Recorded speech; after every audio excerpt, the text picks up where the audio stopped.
Hey everybody, it's Michael with Pocketnow. This is the new iPad, and it's running a beta build of iOS 6, which includes support for Siri, previously only available on Apple's iPhone. We're going to take it for a spin on the iPad, see how useful it is on a tablet, and then we're going to have a little talk-off between it and the Samsung Galaxy S3's S Voice. Let's jump in.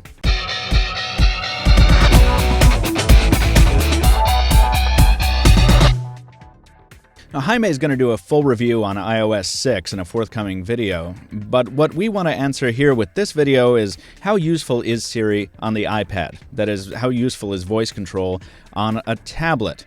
Judging from Apple's recent ad spending on Siri, it's clear that they see it as more than just a hobby, so let's dive in and check it out. Now, Siri on the iPad is a lot like Siri on the iPhone. On initial launch, you're given a small dialog box containing examples of what you can say to Siri. After that first use, just a long press on the home button will suffice to call her up. Now, she's been optimized for iPad, using only a little popover window here instead of the whole screen. Let's try a little bit of classic functionality. Wake me up tomorrow at 7 a.m. Your alarm is set for 7 a.m. Do I need an umbrella? I don't know what you mean by, do I need an umbrella?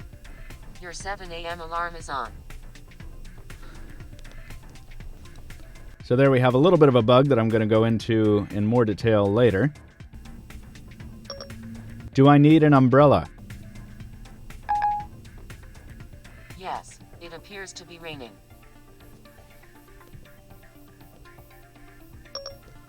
What are the colors of the visible spectrum? I'm on it.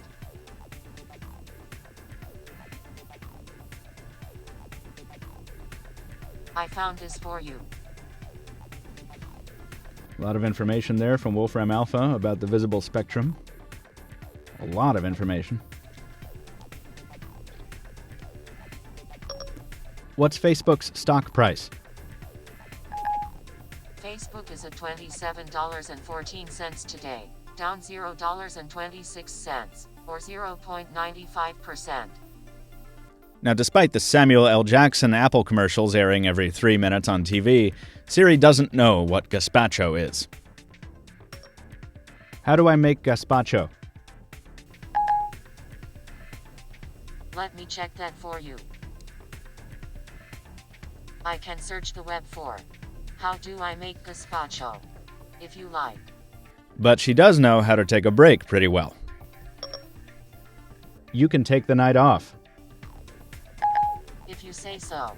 So Siri seems to do pretty well on the iPad in iOS 6 with its classic functionality installed, but what about some of her new features?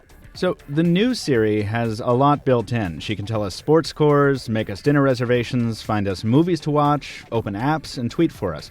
Let's give some of that a shot. What was the score of the last Celtics game?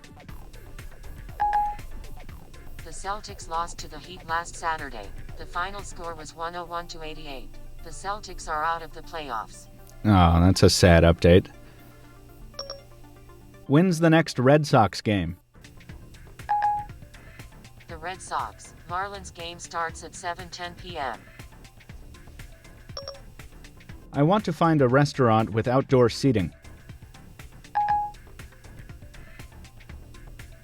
I found 15 restaurants and that have outdoor seating. 11 of them are fairly close to you. I want to reserve a table. When is the reservation for? 7 p.m. These restaurants have tables for 2 and 7 p.m. Tap the one you'd like to reserve. Tapping Make Reservation. You'll need to install the latest OpenTable app before I can make reservation. We'll jump you right into OpenTable. Obviously, I don't have that installed quite yet. Let's go back to something else. Where is Prometheus playing? Checking for movies matching Prometheus. Okay, here's Prometheus playing nearby. I want to see a movie with Christian Bale.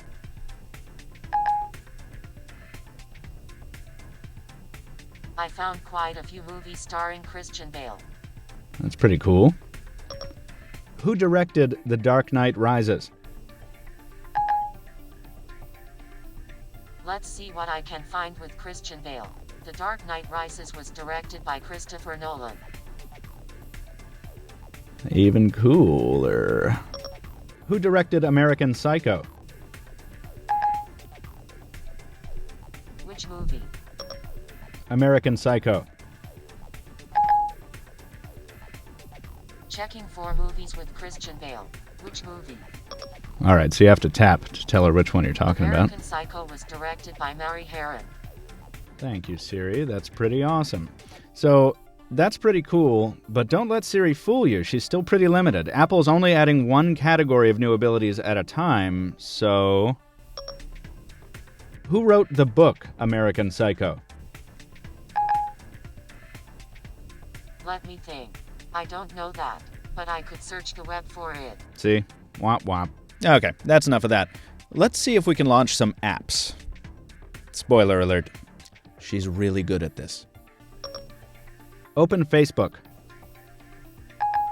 Which of these would you like?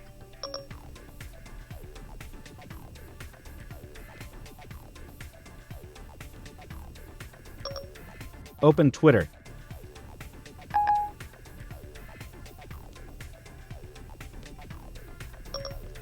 Open Safari.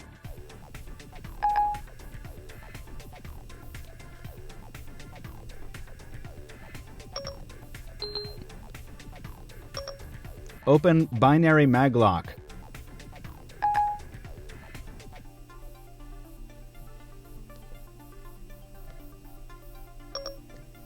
Open Pad.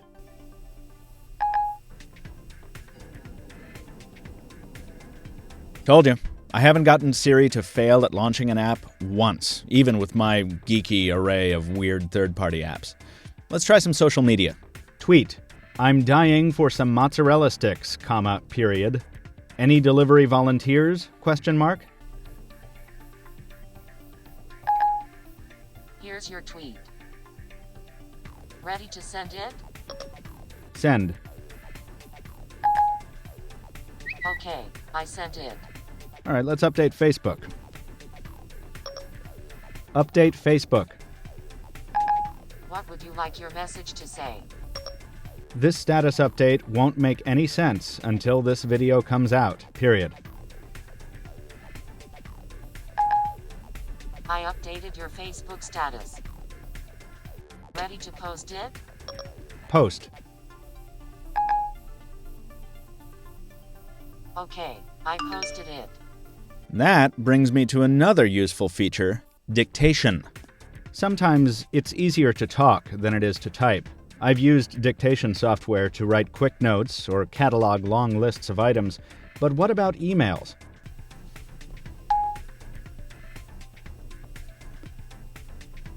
As you can see there's not any punctuation, so you still have to call out every specific piece of punctuation there is. As you can see, you still need to tell the software where to put your punctuation, period.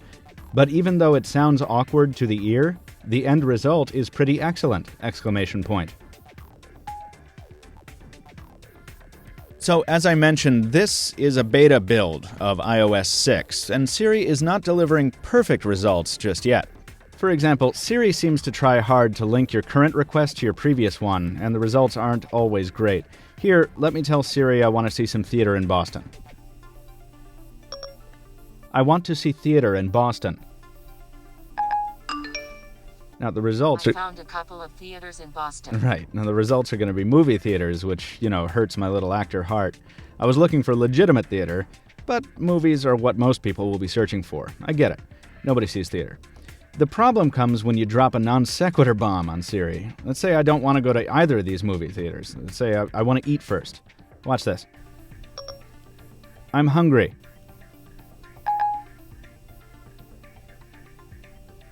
Looking 4 movie theaters in Boston. See? So it's trying to link my current request with the previous one, and it's actually found me a movie called I'm Hungry, but not any restaurant listings. So to get there, I have to leave Siri and then relaunch it, which is what you saw me doing before. I'm hungry. I found 15 restaurants. 7 of them are fairly close to you. Okay, so she's not perfect, but let's see how she measures up against the new kid on the block, Samsung's S-Voice on the Galaxy S3.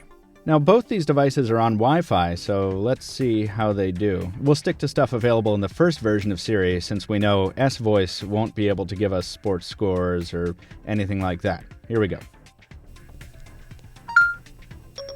Open camera. Which of these would you like?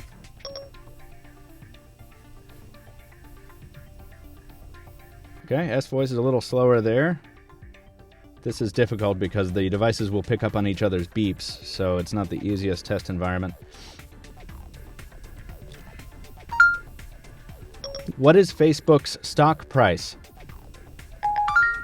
Facebook is at $27.13 today, down $0.27. Web search, what is Facebook's stock price? 0.99%. Okay, so Siri had finished giving me all the information I wanted before S-Voice had even opened the browser. At least S-Voice did that. Who was the first man on the moon? Let me check on that. This might answer your question. Neil Armstrong. Okay, so we've got all the information available on Neil Armstrong over here on the iPad. Neil Armstrong. And there's S-Voice coming back with it. Okay, so you can get the same information just at a slightly different speed if you're having a rough night at trivia. Let's try this again. Let's try something else here. Last thing. What's the weather like today? Here's the weather today. Siri is just flying. Rain and drizzle this morning, today. The current temperature is 64 degrees. Now that's nice. S-Voice gives us a little bit more detailed information, even though it took longer to even recognize what I asked it than Siri did. So over just about a day of use, I've found S-Voice to be slower and prone to more bugs than even the beta version of Siri. Now Siri does have her own bugs, but the additional usefulness she brings to the table counters that. It makes me prefer her over S-Voice. So, will you use Siri now that it's come to the iPad? As usual, I can't answer that question for you. Some of you will use it every day. Others will dismiss it as a novelty item.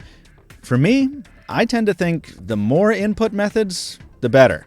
Sometimes I don't want to shuffle through my recently used apps list to launch Netflix. I just want to tell the iPad, open Netflix. And often, I prefer dictating my tweets and texts rather than typing them. So will I use Siri on the iPad? Absolutely. And you can be sure I'll be using it a whole lot more often than I'm using S-Voice currently. We've got feature articles and videos on S-Voice, Siri, iOS 6, and pretty much anything else you can think of at Pocketnow.com. Visit us there, leave a comment on this post if you have something to add to the discussion. Give us a thumbs up here on YouTube if you liked what you saw. Be sure and follow us on Twitter. Pocketnow Tweets for Pocketnow official account, and Captain Two Phones for me. Till then, stay tuned. There'll be another video coming up soon, and we'll see you next time.